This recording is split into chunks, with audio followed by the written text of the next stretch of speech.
Il y a 500 ans, Martin Luther rendait public ses 95 thèses.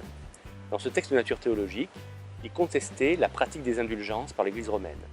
Il contestait notamment la faculté du clergé, du pape, des évêques, des curés, d'exonérer les fidèles des peines qui leur avaient été infligées en raison de leurs péchés.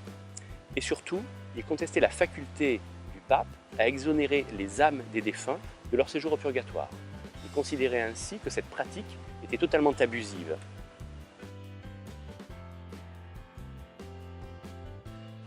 Luther n'avait pas du tout l'intention de rompre avec Rome, il voulait simplement déclencher un débat, une dispute sur la question des indulgences.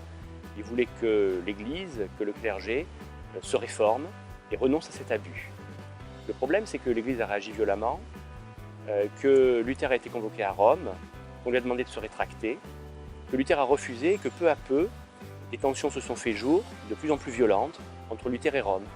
Et c'est comme cela que, au bout d'un processus qui a duré de 1517 à 1521, Luther a fini par rompre complètement avec l'Église romaine. La diffusion du luthéranisme a été favorisée par 3 facteurs essentiels. Le premier, c'est le désangoissement théologique que la doctrine luthérienne suscite pour les chrétiens. Luther, en expliquant que la foi suffit à sauver les chrétiens, la foi suffit aux chrétiens pour sauver leur âme, les désangoisse, les libère de l'obligation d'accomplir des bonnes œuvres, les libère de la peur du purgatoire, puisque selon Luther, le purgatoire n'existe plus. La deuxième raison majeure du succès du luthéranisme, c'est l'usage de l'imprimerie qui a été fait par Luther. Luther a abondamment utilisé ce nouveau moyen de communication, ce nouveau média, en diffusant de manière très large ses œuvres à travers l'Empire et à travers l'Europe.